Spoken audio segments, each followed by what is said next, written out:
Selamat pagi, Prof. Ferry, serta rekan-rekan mahasiswa sekalian. Kenalkan, nama saya Sandi Putra Sandia Situmorang, mahasiswa program profesi insinyur Universitas Indonesia. Pada kesempatan kali ini, saya akan memaparkan terkait tugas safety case untuk mata kuliah K3L, di mana topik yang saya ambil adalah implosion injury at Kern Power Plant during demolition di Amerika Serikat.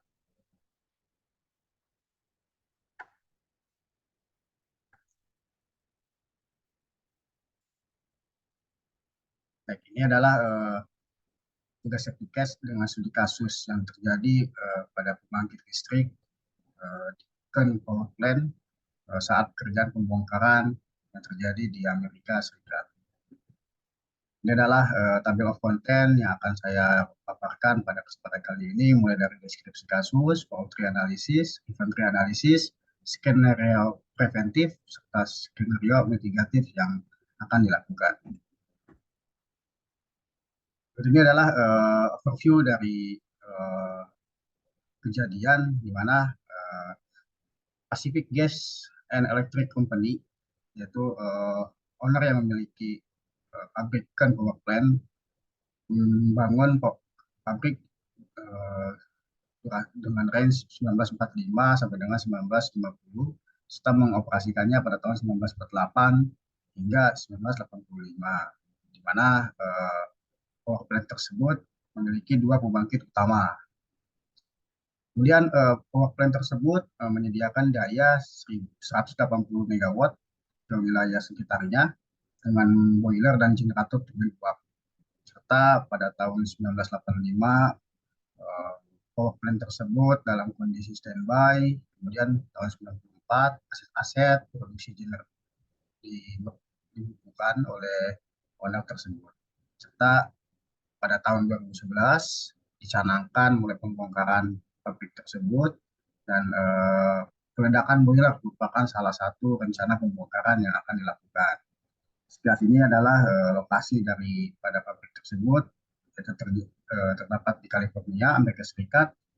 Insiden terjadi pada 19 Juni 2012, di mana insiden yang mengakibatkan worker fatality struck by collapsing by tank wall, dan ini adalah link sumber video yang saya dapatkan dari YouTube.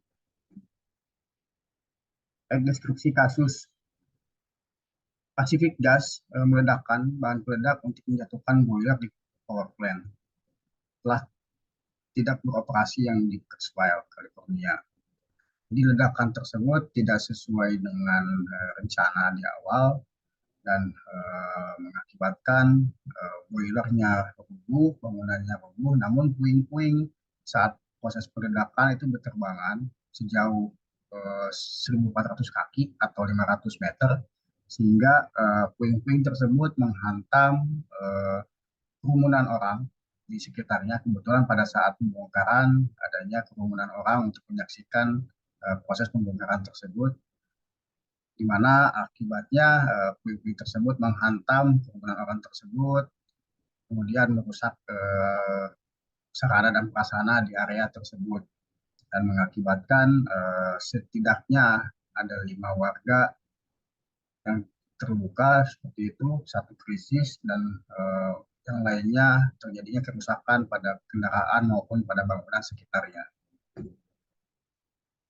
Sekilas terkait kronologis pembongkaran, di mana pihak Pacific Company menyewa atau memerintahkan kontraktor, di mana kontraktor di sini adalah Cleveland Packing Company sebagai kontraktor utama untuk memimpin upaya pembongkaran sesuai dengan peraturan, di mana pada peraturan di negara bagian California harus dilakukan pembongkaran untuk bangunan ini, pabrik ini, seperti itu. Cleveland sudah melakukan pembongkaran, namun menyisakan pembongkaran atau peledakan boiler, dan di mana secara kualifikasi Cleveland tidak berpengalaman untuk melakukan proses pembongkaran Cleveland tersebut, sehingga Cleveland menunjuk subkontraktor, di mana di sini adalah Demtech LLC, suatu perusahaan yang akan melakukan pekerjaan demolition boiler dan kebetulan perusahaan tersebut adalah perusahaan yang berada di luar Amerika Serikat. Jadi secara administrasi ada kelengkapan-kelengkapan yang perlu dilengkapi oleh perusahaan superator ini, namun tidak tidak dapat dilengkapi sehingga pihak Sapon ini meng-hire juga third party seperti itu, Alpha Exclusive sebagai pelengkap administrasinya. Namun secara pelaksanaan tetap dilakukan oleh separator Demtek untuk proses demolitionnya. Secara kontrak ataupun secara pekerjaan memang disebutkan pada kasus ini adalah proyek turnkey, di mana kontraktor diberikan perawatan, custody, dan kontrol lokasi dan kontrol kontraktor memiliki tanggung jawab penuh atas pembongkaran, penghancuran, dan pembuangan, serta semua struktur dan peralatan sampai dengan keselamatan orang yang ada di lokasi tersebut. Jadi segala aktivitas itu menjadi tanggung jawab daripada kontraktor pelaksana.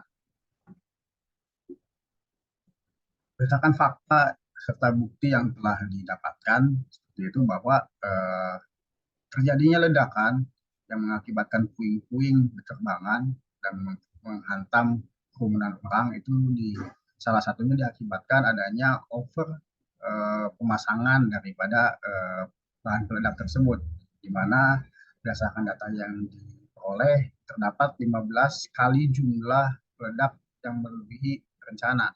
Artinya ada 15 kali jumlah peledak yang melebihi dari perhitungan. Jadi sehingga mengakibatkan over uh, overone peledaknya dan terjadilah pecahan-pecahan ataupun puing-puing dari bahan bangunan tersebut yang berterbangan yang tidak terkontrol seperti itu. Dan ini adalah sketsa terkait kitchen cage yang dirancang untuk meledak setelah LSI memotong kolom secara eksplosif. Jadi dengan tujuan adalah untuk menendang kolom baja penyangga terputus sehingga struktur penyangga kolom dapat runtuh. Jadi kurang lebih pemasangan bahan peledak itu sketsanya seperti ini.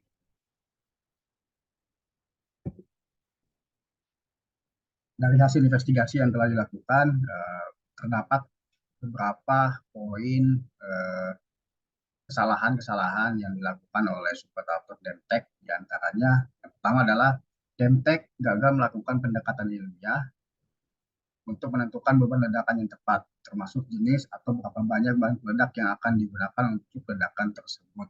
Jadi seperti yang telah disampaikan sebelumnya, di mana Demtek melakukan pemasangan jumlah bahan peledak yang over 15 kali dari seharusnya, di mana jumlah tersebut tidak ada dasar kalkulasi yang jelas, tidak ada dasar perhitungan serta perencanaan yang disampaikan. Jadi memang kesalahan ini berakibatkan fatal ya. Jadi karena over bahan peledak sehingga menimbulkan tidak terkontrolnya saat proses pembongkaran. Kemudian yang kedua adalah tidak menerapkan kriteria ilmiah untuk menghitung jarak zona aman yang tepat.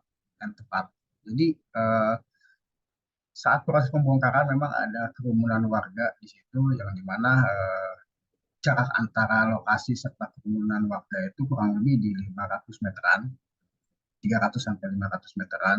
Hal ini dirasa kurang memadai.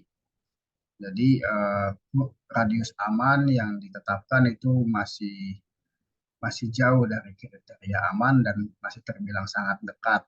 Mengingat ini adalah proses pembongkaran pabrik pembangkit listrik, jadi memang cukup beresiko. Perlu pertimbangan yang lebih mendalam terkait safety-nya seperti itu. Kemudian yang ketiga adalah tidak menggunakan kafur proteksi ledakan yang memadai untuk menampung puing-puing atau fragmentasi yang berterbangan. Baik, jadi secara pelaksanaan memang untuk proses pembongkaran ini material-material yang digunakan dirasa kurang proporsional ya ataupun kurang standar seperti itu kan, di mana posisi bahan peledak kan dipasang di kolom, sedangkan covernya itu hanya terbuat dari material kayu seperti itu. Jadi eh, dirasa ini masih masih jauh daripada standar seperti itu. Jadi faktor keselamatan terkait covernya ini kurang diperhatikan.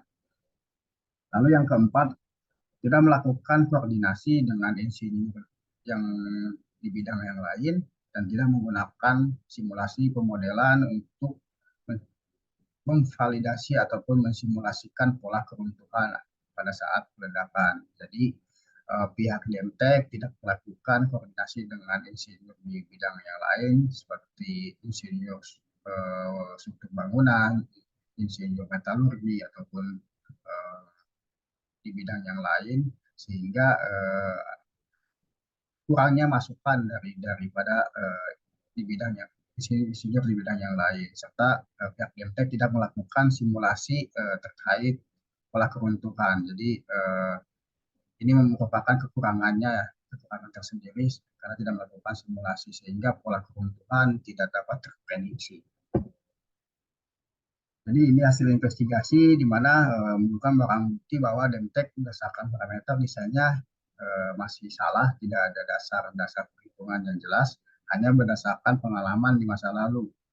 Dan itu pun pengalamannya masih terbilang jam terbangnya kurang karena dari pengalaman secara kompleksitas pekerjaan masih masih dibilang menengah ke bawah seperti itu. Jadi ini perlu menjadi perhatian khusus. Lalu hasil investigasi juga menyebutkan bahwa penyebab langsung dari insiden adalah penggunaan bahan peledak dengan jumlah yang berlebihan. Seperti tadi disampaikan, adanya jumlah peledak yang melebihi dari seharusnya, itu 15 kalinya. Kemudian analisis root cause penyebabnya dengan metode fault tree analysis dan event tree analysis. Jadi ini adalah bagan yang telah saya buat terkait fault tree analysis. Yang pertama adalah akibat dari faktor teknis. Jadi faktor teknis ini terdiri dari pecahan puing-puing beterbangan. Ini mengakibatkan puing-puing tersebut beterbangan sejauh 500 meter melebihi dari zona aman yang telah ditetapkan oleh pihak kontraktor serta jumlah peledak 15 kali melebihi seharusnya dan tidak ada dasar perhitungan. Jadi kontraktor tidak melakukan koordinasi dengan insinyur di bidangnya dan hanya mengandalkan pengalaman. Jadi secara perencanaan ini masih masih kurang mendetail ataupun kurang mendalam dari persiapannya. Lalu tidak melakukan simulasi ledakan. Jadi tidak melakukan simulasi di komputer terkait pola keruntuhan dari pada proses demolition tersebut. Yang pertama adalah diakibatkan oleh metode kerja, lalu sistem proteksinya. Untuk metode kerja tidak sesuai prosedur, hanya berdasarkan pengalaman. Lalu gagal dalam merencanakan pola keruntuhan. Jadi terkait metode kerja memang menjadi perhatian khusus pada kasus ini, di mana prosedur metode kerja hanya berdasarkan pengalaman-pengalaman di masa lalu yang telah diterapkan oleh Demtek, serta tidak melakukan simulasi pola keruntuhan yang baik sehingga tidak terkontrolnya proses terjadinya demolition tersebut. Dan sistem proteksi material yang digunakan memang tidak standar ya, di mana hanya menggunakan material kayu.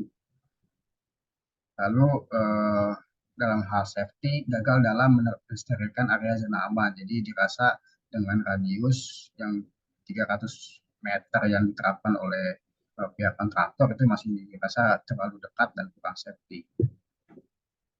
Faktor manajemen.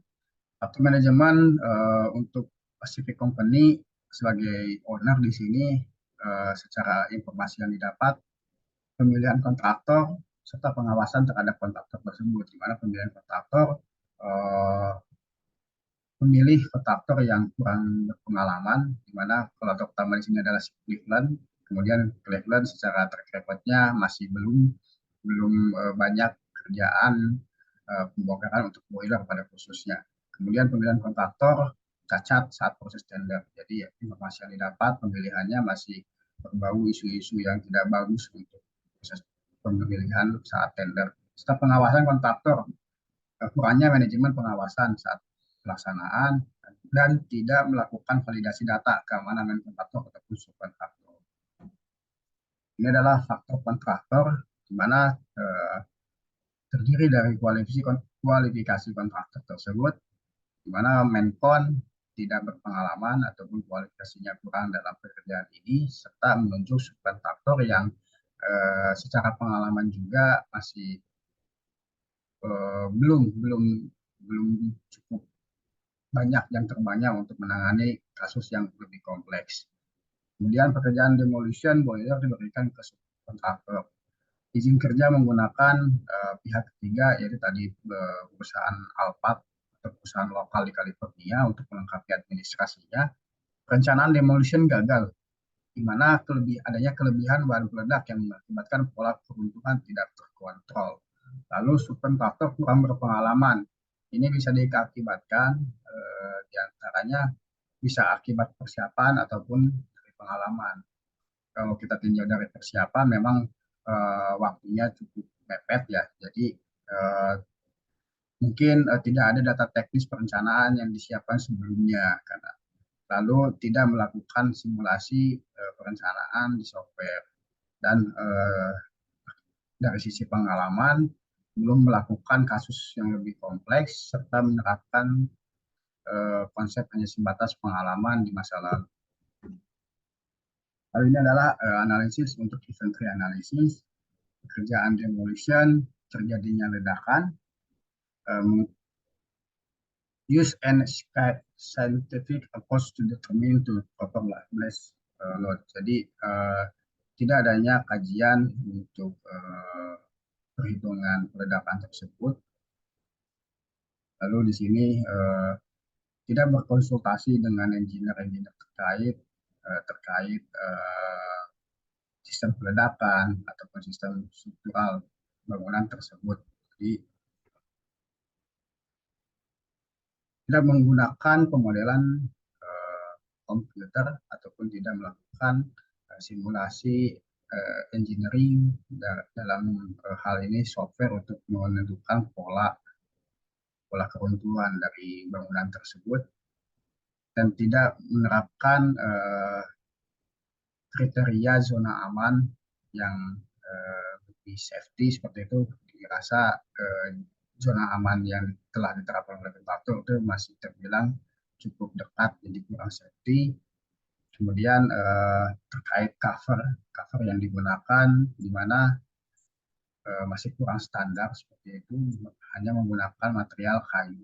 Jadi secara probabilitas untuk kasus inventory analysis mulai dari minimal damage sampai dengan fatality, critical damage, serta moderate damage. Skenario preventif. Skenario preventif atau pencegahan yang dilakukan pertama adalah proses kualifikasi, seleksi dan pengawasan kepada kontraktor dengan melakukan penunjukan kontraktor spesialis dengan track record yang bagus. Yang kedua, melakukan validasi data terkait proses perencanaan dan proses demolition. Kemudian proses persiapan clear area, memastikan zona aman dan mensterilkan area demolition, meminimalkan adanya kerumunan warga. Jadi diharapkan jangan adanya kerumunan warga saat proses pelaksanaan. 4. Melakukan koordinasi dengan insinyur di bidang lain seperti ahli gedung, ahli meteorologi, dan lain sebagainya. Yang kelima adalah memastikan personil pekerja berpengalaman sesuai dengan kualifikasi dan diprioritaskan sudah bersertifikasi. Yang keenam adalah melakukan penilaian risiko seperti risiko aktivitas demolition, material berbahaya, peralatan, pengelolaan limbah, serta pembongkaran. Lalu jika dirasa tidak aman ataupun ada indikasi tidak aman, segera melakukan stop of work atau berhenti pekerjaan. Yang kedelapan adalah membuat klausul kontrak. Jadi ini ada saat proses tender di mana kontrak akan diakhiri jika kontraktor gagal mematuhi persyaratan program keselamatan. Terkait skenario mitigatif yang diambil, yang pertama adalah mengisolasi area pembongkaran. Yang kedua adalah mematikan atau memutuskan layanan gas, listrik, air, dan telekomunikasi untuk meminimalisir dampak terhadap lingkungan sekitar saat proses kejadian tersebut, supaya tidak menimbulkan dampak ataupun masalah baru. Yang ketiga adalah sistem manajemen lalu lintas yang efektif. Jadi saat proses kejadian memang dirasa mungkin aktivitas manajemen traffic di sana cukup crowded ya, jadi perlu adanya manajemen lalu lintas yang baik oleh aparat keamanan di sana. Yang keempat adalah evakuasi dan pengendalian kerusakan di lokasi yang kejadian. Sekian paparan dari saya. Terima kasih. Mohon maaf jika ada yang kurang berkenan. Terima kasih.